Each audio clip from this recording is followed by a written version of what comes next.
What is up, guys? Welcome to your 44th Objective-C tutorial, and in this tutorial we're going to be going over something called external and global variables. So, there's your intro. Let's go ahead and jump right into it. So we're going to be building a bunch of stuff in the Tuna class, so go ahead and import Tuna right now so we have it when we need it and we don't forget to put it in later on.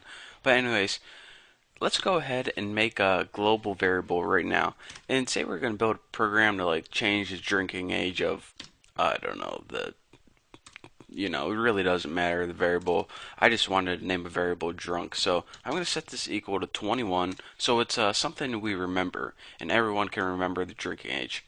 So here's what I did in my main program, and I say main program, but it's whatever class has my main method in it. I made this variable called drunk right at the top of it.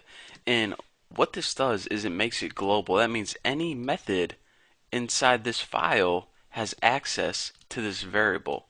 Pretty cool, huh? But what I also did is I also made it external by doing this.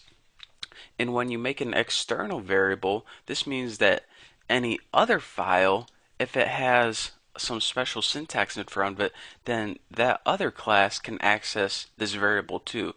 So this is pretty cool because this is something we've never seen before. Not only can we access the variable from in here, which it was kind of expected, but also from other classes like this class too.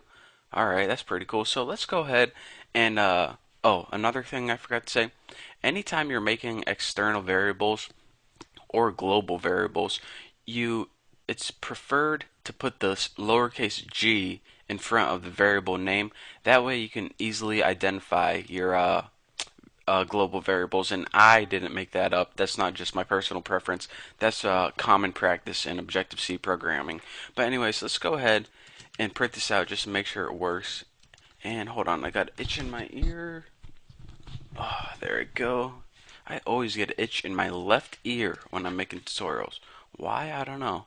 Send me your theories. Maybe I'll figure it out. So let's go ahead and press %I, and let's just go ahead and print out G drunk. Whoa, easy caps. There we go. That's a tidbit better. So let's go ahead and build and run this. Save all. And check it out. We have 21 printed out on the screen. Nothing new. Another itch? Really? Jeez. Is there like a piece of hair in my headphones or something? Alright. So, again, obviously, we just accessed one variable from inside here, printed it out, nothing special. But now let's go ahead and go to the Tuna class right here, and in the interface, what we're going to be doing is we don't want to build any variables, we just want to build one method. It's going to be void, it's not going to return anything. And let's just go ahead and name it like change variable like that, and it's not even going to take any parameters. So now let's copy that. So in our implementation file, whenever we implement it, what do we want the body to do? Well, in order to access outside global variables, and this one's named gdrunk, what we need to do is, let me go in my implementation. What we need to do is first make an external declaration. And this means, alright, we're going to give you a variable, but don't look inside this file. Look inside an outside file. So let's go ahead and do that. The syntax for this is EXTERN. That's it, not external. I know it's weird. I mean, you might as well write the whole word, but that's how they did it. Just write extern, and then go ahead and write int g drunk, and that's all you have to do. And this external declaration means that, alright, this variable drunk, it isn't in this file, so it's an external global variable. So you need to give the declaration before you start working with it. So now that we have access to it from an outside file, we can go ahead and drunk and change the drinking age to 13, of course. So now whenever we call this method changeVar, it goes and gets a variable from an outside method and changes the variable, in this case the drinking age. So let's go ahead and, where's my main class? Right there. And we'll keep this one right here so we make sure we don't mess anything up. And remember, that was all written in the Tuna class. So Tuna, I'll make an object called fish. Pretty clever, eh? Yeah, I just thought that myself, no big deal. But Anyways, let's go ahead and allocate some space to tuna, initialize the fish, and let's go ahead and remember it was called fish change. I think it was called change var. Well, I'll see in a little bit if I get an error message or not. And so now what this method did, WTH is that, what this method did is change the variable to 13. So now this global variable, even though it was declared in this class as 21, we can change it to 13 from outside class. Pretty cool.